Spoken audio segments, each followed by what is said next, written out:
The house smelled like dust and cedar when Emily unlocked the door. It was the first time she'd stepped inside since her father's funeral a week ago. The old farmhouse on the outskirts of Norwich, Vermont, hadn't changed much. Same faded curtains, same clunky grandfather clock ticking in the hallway, same silence that used to drive her crazy when she was younger. She stood in the entryway with a box of keys, envelopes, and his will in her hands, unsure where to start. The lawyer had told her there wasn't much left, some debts, a few acres of land, and personal belongings of sentimental value. But among the papers, she'd found something he hadn't mentioned, a worn, brown leather journal tied with a black ribbon. Her name was written on a small note taped to the cover. For Emily, when I'm gone. She had stared at those words for days before deciding to come here alone and read it. She didn't expect to find answers, just another reminder of the man she couldn't quite forgive. Her father, Robert Mitchell, had been complicated, proud, stubborn, quick to anger. And ever since her uncle, David, left town 20 years ago, her father had carried a grudge so heavy it became the backbone of every story he told. Growing up, Emily had learned not to ask questions. Your uncle made his choices, her father would say, his voice sharp enough to end any conversation. But now, holding that journal, she wondered what choices he meant and what they had cost. She sat at the kitchen table, the same spot where he used to read the paper every morning, and untied the ribbon. The pages smelled faintly of tobacco and rain. His handwriting, jagged and uneven, filled the first page. If you're reading this, Em, it means I didn't get to tell you myself. Maybe that's for the best. I've never been good at talking. She could almost hear his voice in those words, measured, reluctant. She turned the page. I need you to know why your uncle and I stopped speaking. It wasn't just about the land or the money. It was about something deeper. Something I did that I never told anyone, not even your mother. Emily felt her stomach tighten. For a moment, she almost closed the book. But curiosity had a way of pulling her further than she intended. When your grandfather died, the will left everything to both of us equally. But David didn't want the farm. He wanted out. Said he couldn't live with the memories. I called him a coward. Told him walking away from family was the same as betraying it. He didn't argue, just packed his truck and left. That night, I found out he hadn't really walked away. He'd taken something before he left, a letter from our father, the last thing he ever wrote. I didn't know what it said, only that it was meant for me. Emily pressed her fingers to her lips. Her father had never mentioned any letter. I drove to his place that night, angry. Too angry. I wanted the letter back. We fought, yelled loud enough for the whole county to hear. He said our father wanted him to have it, that it wasn't about money or the farm, it was about forgiveness. I didn't believe him. I told him I wished he'd never been born. The next line trailed off in shaky ink before resuming. He left town the next morning. I thought I'd won. But years later, when I found that letter in an old box at a pawn shop in Burlington, I realized what it said. Emily turned the page, her pulse quickening. Robert, if you're reading this, remember that pride ruins more men than poverty. Forgive your brother when the time comes. She exhaled slowly. The words on the page felt like a blow to the chest. Her father hadn't burned the letter or torn it up. He'd kept it all these years. But if he'd truly read it, why had he never reached out? The journal continued.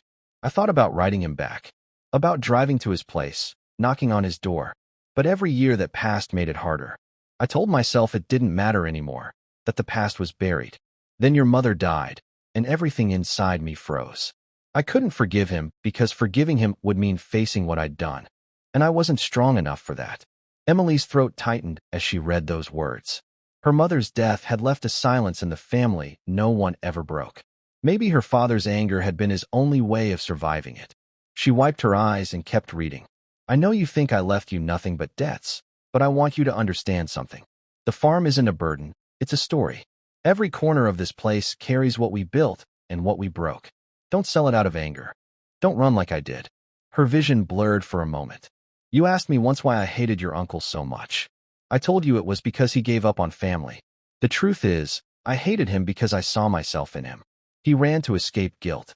I stayed to hide from mine. Emily closed the journal for a moment, her hands trembling. The air in the kitchen felt heavy, the ticking clock louder than ever. She'd always seen her father as a man of certainty, someone who never doubted his choices. Now, reading this, She realized he'd been drowning in regret for years, just too proud to admit it. When she opened the book again, she noticed a folded paper tucked between the last pages. It was yellowed and thin, but still intact. Her father's handwriting covered the front, for David. If Emily ever finds this, she'll know what to do. She froze. The address scrawled at the bottom was from a small town in Maine. He had known where David was all along. For years, he could have called, written, anything, but he hadn't. Instead, he'd left the choice to her. She leaned back in her chair, the sound of rain tapping against the window. Somewhere outside, the wind brushed through the trees her father once planted with his brother. The house creaked softly, as if listening. Emily sat there for a long time, the letter between her fingers, torn between anger and a strange, unexpected tenderness. He hadn't left her money, or peace, or closure, but he had left her a truth he'd been too afraid to face. And now, maybe, that truth belonged to her to finish. Emily didn't sleep that night. She sat in the old farmhouse kitchen long after the rain had stopped, rereading her father's words until they blurred together. The letter for David lay on the table beside the journal, its edges soft and worn. It looked like something that had waited too long to be delivered, and she couldn't shake the feeling that maybe that's what it was, a message suspended between guilt and forgiveness, between two brothers who had forgotten how to speak to each other. At dawn, she packed a small bag. She didn't tell anyone where she was going. Not her cousin Sarah, not her friends back in Boston. There was a quiet certainty in her chest, something that felt both foreign and necessary. Her father had carried this burden his entire life. She wasn't going to carry it another day. The drive to Maine took nearly 5 hours, through winding roads and long stretches of pine forest. The further she went, the more it felt like crossing into a different kind of silence, one her father had never dared enter. She stopped once for coffee at a roadside diner, the kind with cracked vinyl seats and a jukebox that still took quarters. The waitress smiled when she handed her the cup. Long drive. Emily nodded. Visiting family. The woman's smile softened, as if she understood more than Emily had said. Then I hope you find what you're looking for. By the time Emily reached the address written on the envelope, the sky had turned a pale gray. The house was small, tucked at the edge of a lake, with a rusted mailbox that still read Mitchell. For a long moment, she sat in the car, staring at it. Her father's journal rested on the passenger seat beside her, its ribbon coiled like a promise. She thought of turning back. Maybe this wasn't her place. Maybe David didn't even want to be found. But then she remembered the last line her father had written. If Emily finds this, she'll know what to do. So she got out. The path to the porch was lined with uncut grass. When she knocked, she heard footsteps inside, slow and hesitant. The door opened, and there he was, older than she'd imagined, with the same blue eyes as her father and a shock of white hair that made him look both weary and kind. Can I help you? He asked, his voice uncertain. Emily swallowed hard. You're David Mitchell? He nodded. I'm Emily, she said, her voice trembling. Robert's daughter. For a heartbeat, he didn't move. Then his expression shifted, a flicker of shock, then sorrow, then something softer. Robert, he whispered, almost to himself. It's been a long time since anyone said his name to me. She held out the letter. He left this for you. David stared at it, as though afraid to touch it. When he finally did, his fingers shook. He motioned for her to come inside. The living room was simple. A fireplace, stacks of old books, and photographs of people she didn't recognize. A faint smell of wood smoke clung to the air. He gestured for her to sit, then took a seat across from her. I didn't think I'd ever hear from him again, he said quietly. I figured he took that grudge to the grave. He almost did, Emily said. But he wrote about you in his journal. She hesitated, searching for the right words. He regretted a lot, more than I think he ever let himself admit. David gave a faint, broken laugh. Robert and regret. Never thought I'd hear those two words together. He looked down at the envelope again, tracing the edges with his thumb. You said he wrote about me? She nodded. Do you want to know what he said? His eyes met hers, glistening. Only if you think I should. Emily opened the journal, flipping to the pages that had haunted her all night. She read aloud the parts about the fight, the letter, their father's dying words. David sat still, his face unreadable except for the tremor in his jaw. When she finished, there was a long silence. He leaned back in his chair, staring at the ceiling. "You know," he said finally, "I kept that letter for years. I thought about giving it back, but every time I tried, I imagined him slamming the door in my face." "He probably would have," Emily said, a sad smile forming. "He was stubborn." "So was I," David said. "Guess it runs in the family." He opened the envelope then, slowly, carefully. The paper inside was thin, creased, but legible. As he read, his shoulders seemed to loosen, the tension in his face easing with every line. When he finished, he looked up, his voice barely a whisper. "He forgave me." Emily nodded. "He wanted you to know that." David wiped his eyes with the back of his hand. "I thought he hated me until the day he died." "He did," she said softly. "And he didn't. I think he hated what he saw in you. The part of him that wanted to run, but couldn't." He laughed quietly, the sound fragile but real. "That sounds like him." They talked for hours after that. About Robert, about the farm, about Emily's childhood and the years David had spent working odd jobs along the coast, never staying anywhere too long. When the sun began to set, painting the lake in shades of gold and rose, David said, "I kept waiting for the right time to fix things. Turns out, I was waiting for someone else to make it happen." "Maybe this was the right time," Emily said. He nodded slowly. "Maybe it was." Before she left, he walked her to the car. "You should keep that journal," he said. "It's your father's story, but it's yours now too." She nodded, placing it gently on the seat beside her. "He wanted you to have peace," she said. David smiled faintly. "He gave me more than that. He gave me an ending." As she drove away, the first stars began to appear above the lake.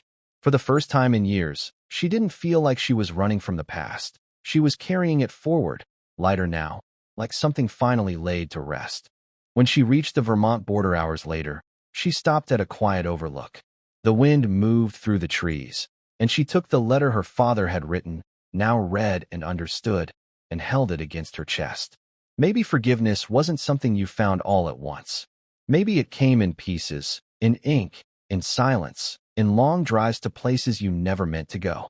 But tonight, it felt enough. 2 weeks passed before Emily returned to the farmhouse. The air had shifted, the grass taller, the light colder, the walls creaking in a way she hadn't noticed before. It was strange how the place seemed different now that she carried her father's truth. She unlocked the door and stepped inside. Dust had already begun to settle again, covering the kitchen counter and the framed photo of her father and his brother as children. The same photo she'd once thought meaningless. Now it was the only image of peace she had between them. The journal lay on the table where she had left it, next to a cup still faintly ringed from her last night there. She picked it up, turned it over in her hands, and noticed something she hadn't before, a faint indentation on the inside of the back cover. Pressing her thumb against it, she felt paper give way, and a small folded note slipped out, yellowed, brittle at the edges. Her heart skipped. The handwriting was her father's. "If you've come this far, Emily, it means you know everything. But there's one thing I never told David, and maybe I never should have told anyone." Her hands trembled as she unfolded the rest. "The farm wasn't ours to begin with. Your grandfather made a deal to keep it, a deal that cost more than we ever admitted. I covered for him, lied for him, because I thought it would save the family. But it destroyed it instead. If you ever meet David, tell him he was right to walk away." Emily stared at the page, her breath shallow. For a long time, she couldn't move. She thought of her father's guilt, the years of silence, the bitterness that had rooted so deep between the brothers that neither could find their way back.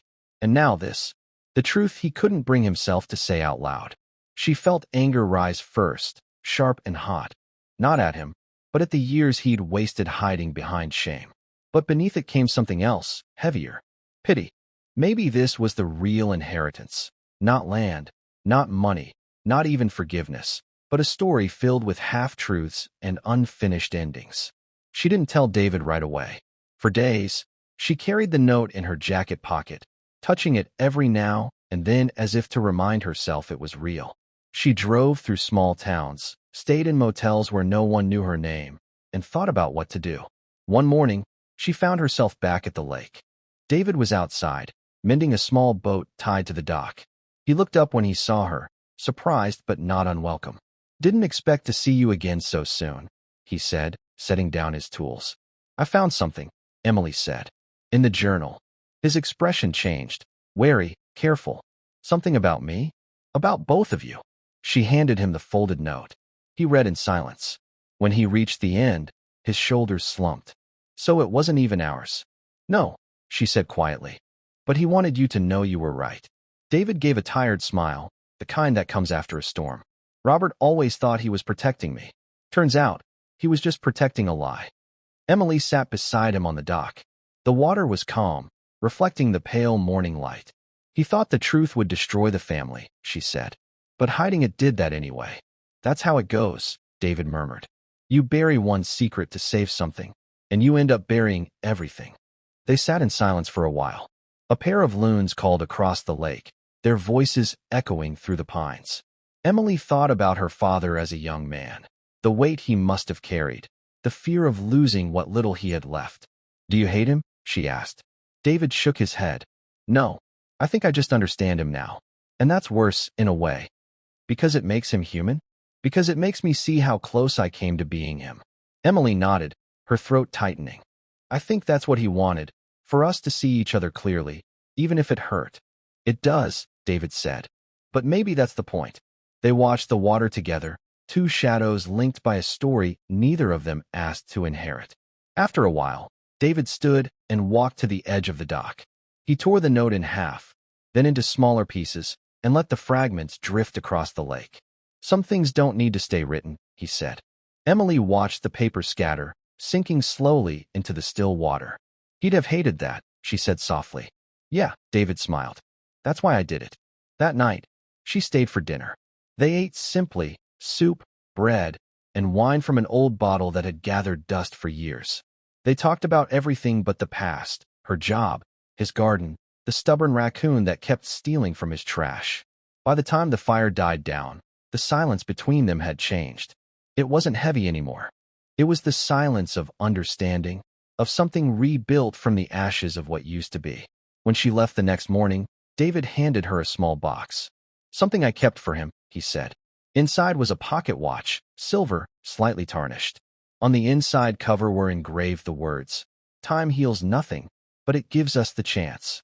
Emily smiled through tears. I think he'd like that you had this. I think he'd like that we're talking again, David replied. She hugged him before leaving. Not the awkward kind between strangers, but the quiet, steady kind between people who'd finally found their place in the same story.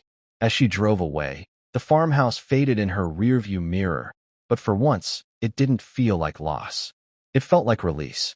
The journal sat on the seat beside her, its pages now closed for good. But in her heart, she knew the story hadn't ended. It had simply changed hands. Sometimes, she thought, the truth doesn't set you free. It just gives you something worth carrying. Weeks turned into months, and life in Boston settled into something that felt almost normal again. Emily kept the journal locked away in the bottom drawer of her desk, not because she wanted to forget it, but because she knew she never truly could. Some truths were too heavy to carry every day. They needed rest, too. Yet there were moments, quiet ones, when she caught herself thinking of her father not as the man who'd lied, but as the man who'd tried. That shift was subtle but seismic. It meant she could finally remember him without anger shaping every thought. One late afternoon, she found herself walking along the Charles River, the air sharp with early fall. The city glowed gold and orange, and something about the light reminded her of the lake, that stillness, that fragile peace. She sat on a bench and took her phone out, hesitating for a moment before dialing David's number. He picked up after 2 rings. Emily, hey, she said, smiling despite the lump in her throat. I was just thinking about Dad. Me too, he replied quietly. Been doing that a lot lately. I think he'd be happy, that we're talking. Maybe, David said, but I think he'd be even happier knowing we finally stopped talking about him. Emily laughed softly. Yeah, that sounds about right. They talked for almost an hour, about nothing, really. About how his garden had finally survived the deer this year. About her move into a new apartment. About small, ordinary things that didn't hurt to say out loud. It felt like building a bridge, plank by plank, each word another step toward something steady. When the call ended, Emily sat in silence for a while, watching the water. She thought about how her father's truth had broken them, and then, somehow, stitched them back together in a new way. uneven, imperfect, but real. That night, she went home and opened the drawer where the journal sat. She ran her fingers over the worn leather cover, then opened it to the last blank page. For the first time, she picked up a pen and began to write. He wanted the truth to stay alive, even if it hurt. Maybe this is how it does, not by remembering the pain, but by choosing what comes after. Her words spilled out in uneven lines, honest and unguarded. When she finished, she closed the book and exhaled. It wasn't forgiveness she felt, not exactly. It was something quieter, something closer to peace. Years later, after she married and had a son of her own, she brought him to the lake. The old house still stood, its paint peeling, but the air held the same scent of pine and rain. David had passed away by then, leaving her the property in his will. For whoever needs it next, he'd written. Her son, Matthew, ran ahead down the dock, skipping stones into the still water. "Mom," he called. "Was Grandpa really mean like Dad said once?" Emily smiled faintly. "He wasn't mean," she said. "He was complicated. He tried to do what he thought was right. He just didn't always get it right." "Did he love you?" "Yes," she said. "Very much. Even when he didn't know how to show it." Matthew nodded, his face thoughtful in that way kids sometimes had when they understood more than they could say. "Can I see his book?" he asked. "Maybe someday," Emily said. "It's not really a book for kids." He frowned. "Then what is it?" She looked out across the lake, at the reflection of the sky turning amber. "It's a story about what happens when people stop telling the truth, and how hard it is to start again." Later, as dusk settled, she sat on the porch with the journal in her lap. She didn't open it. She didn't need to. The story inside had already done what it was meant to do. It had carried the weight, revealed the cracks, and left enough space for something new to grow. She thought about her father's handwriting, shaking near the end. About his final line. "If you're reading this, it means you're strong enough to know me." She smiled, tears stinging her eyes. "I do now," she whispered. "I really do." The wind stirred through the trees, gentle and warm, carrying the faint scent of the lake. Somewhere behind her, Matthew laughed, a sound full of light and beginnings. Emily closed the journal for the last time and set it on the railing, letting the breeze flutter its pages before they stilled. The truth hadn't set her free in the way people said it would, but it had made her real, grounded, flawed, alive. And maybe that was enough. As the last light sank beneath the horizon, she whispered to the quiet evening air, "Rest easy, Dad. We finally made it right."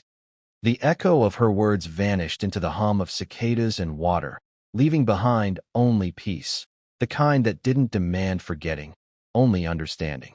Months later, autumn settled across Massachusetts with its quiet inevitability. The days grew shorter, the air colder, and Emily found herself drawn more and more to the lake house.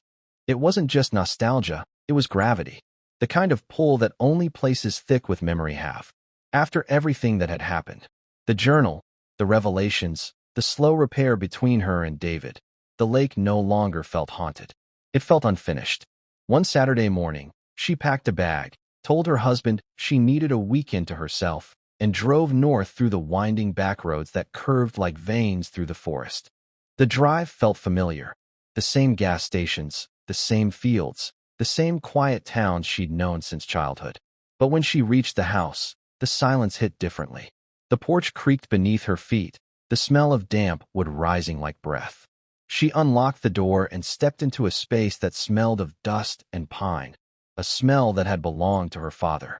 Everything was as they'd left it last summer. The kitchen counter still had the old ceramic mug with the chipped handle. A flannel jacket hung on the coat rack like someone might come back for it any minute.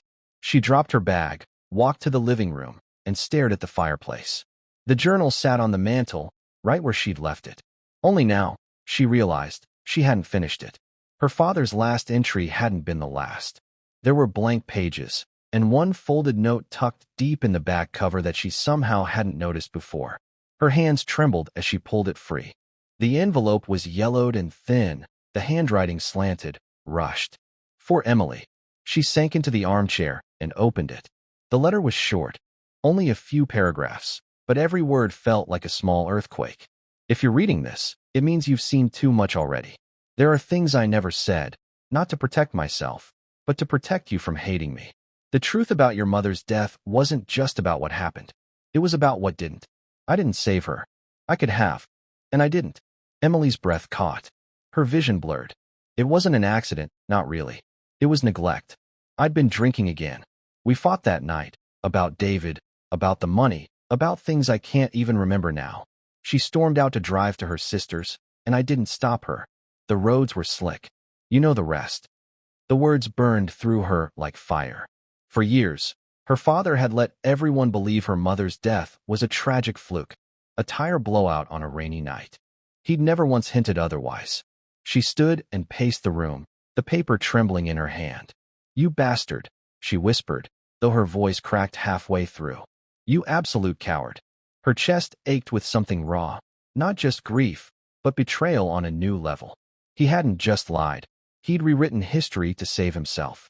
She wanted to throw the letter into the fire, but something stopped her, a line at the bottom, smudged with what might have been a tear. "I've lived every day since then trying to make it right. I don't expect forgiveness, only that someday you'll understand the silence I carried wasn't indifference, it was punishment." Emily sank to her knees, her breath uneven. She wanted to hate him. She really did. But all she could feel was exhaustion. She folded the letter, set it on the floor beside her, and leaned her head against the armchair.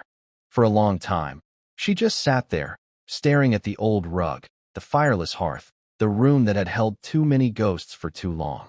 By the time night fell, she had made a decision. She couldn't carry his secret anymore. The next morning, she called David's widow, Claire, and asked her to come to the lake house. When Claire arrived, she brought a casserole and the kind of cautious sympathy people reserve for family wounds they don't understand. "You sure you're ready to be here?" Claire asked. "You look like you haven't slept." "I'm fine," Emily said, though her voice sounded brittle. "There's something I need to show you." They sat at the kitchen table. Emily slid the letter across. Claire read in silence, her hand pressed to her mouth. "Oh my God," she whispered. "He never told anyone?" Emily shook her head. "No, he just buried it. And we all built our lives on the lie." Claire folded the paper gently, her eyes glistening. "He was still your dad, Emily. People, they make terrible choices when they're drowning. Maybe this was his way of keeping you from hating him while he tried to fix what he could. Or maybe he was too afraid to face what he'd done," Emily said. "He always thought silence was a kind of mercy, but it wasn't. It was poison." Claire reached across the table, touching her hand lightly. "Then say something. Tell the truth. End it where it began." The next day, Emily drove to the cemetery. The October sky hung heavy with gray clouds, the air sharp with the smell of rain. She stood before her father's headstone, simple, unadorned, and set the letter at its base. "You wanted me to understand," she said softly. "Well, I do. You carried your guilt in silence, and I carried your lies without knowing. I think we're both done now." She stayed there a while, the wind lifting her hair, until the first drops began to fall. By the time she returned to the car, she felt hollow but lighter. The weight had shifted, not gone, but bearable. Back at the lake house, she lit a fire for the first time in years. The flames flickered, warm and alive, reflecting in the journal's worn leather cover. She didn't burn the letter. She didn't need to. Instead, she slid it between the final pages of her father's words, a truth resting beside a confession. It felt right that way. That night, Emily stood on the porch, watching the lake shimmer under the rain. "You're forgiven," she said finally, and it wasn't for him. It was for herself. Winter came quietly that year. The lake froze in early December, the air sharp and clean, the sky the color of pewter. Emily had been back in Boston for nearly 2 months, and life had started to take shape again. Not the life she had before, but one tempered by truth. She worked fewer hours, called her sister more often, and kept the journal, her father's journal, on a small shelf in her living room. It wasn't something she read anymore. It was something she acknowledged, like a scar you stopped trying to hide. One evening, a package arrived on her doorstep with no return address. Inside was an old photo album, worn at the edges, wrapped in faded brown paper. A note slipped between the first pages read, "Found this while clearing out the storage unit. Thought you should have it. Claire." Emily smiled softly. She sat at her dining table, the late sunlight spilling across the pages as she opened it. The first photo was of her father and mother, young and smiling on the dock by the lake, the same dock where, years later, Emily would scatter his ashes. The next photo was of her and David as children, their hands clutching melting popsicles, faces sticky with summer. The third photo was one she had never seen before. Her father sitting on the porch steps, a beer bottle beside him, his eyes distant but calm, as if caught between regret and relief. On the back, written in his handwriting, "If you're looking for peace, stop where you are." She traced the words with her thumb, a lump rising in her throat. It was strange, she thought, how truth didn't destroy you the way you feared it would. It rearranged you. It burned down the walls, and when the smoke cleared, there was room for air again. That weekend, she returned to the lake one last time. The snow crunched beneath her boots, and the trees bowed low with frost. The house stood silent, waiting. She unlocked it and walked inside. Everything smelled of cedar and cold, untouched since her last visit. She built a small fire, then carried the journal to the porch. Sitting on the steps, she looked out over the frozen water. For a long time, she said nothing. Then, quietly, she began to speak, not to the air, but to him. "I think I understand now," she said. "You didn't hide the truth because you wanted to deceive us. You hid it because you couldn't forgive yourself enough to live with it. I wish you trusted us to carry it with you." The words hung there, fragile and unsteady. The sun began to dip behind the trees, the light turning the ice on the lake to glass. Emily opened the journal to the last blank page, took a pen from her coat pocket, and wrote slowly, "Your truth didn't ruin me. It freed me." She closed the book and set it beside her, letting the wind lift the edges of the pages. It felt like something had shifted, a small, quiet release that had taken years to arrive. Later that night, she drove back into town and stopped at the diner where she and her father used to eat on weekends. The waitress, an older woman with kind eyes, remembered her. "Haven't seen you here in ages," she said, pouring coffee into a chipped white mug. "You still take it black?" "I do," Emily smiled. "Guess some things don't change. Your dad used to sit right there." The woman nodded toward the window booth. "Always tipped well. Always said his daughter was the best thing he ever did." Emily looked down at her coffee, her throat tightening. "Yeah," she whispered. "He did his best." Outside, snow began to fall in thick, slow flakes, softening everything. The parking lot, the roofs, even the cracks in the sidewalk. She stayed until closing, just watching the snow blur the lights outside, feeling something inside her settle for the first time in years. When she left, she didn't take the journal with her. She'd left it back at the lake house, on the table by the window, where morning light would hit it just right. It didn't belong to her anymore, not really. It belonged to the truth. On the drive home, the radio played a song she hadn't heard since childhood, one her father used to hum when he thought no one was listening. She smiled, not the kind that hides pain, but the kind that acknowledges it. The kind that means you've made peace with the ghosts. As the snow swirled around her headlights, the world outside went still, quiet, endless. She thought of the journal waiting in that house by the frozen lake, a story finished at last. And for the first time, she didn't feel haunted by what was left behind. She just felt ready.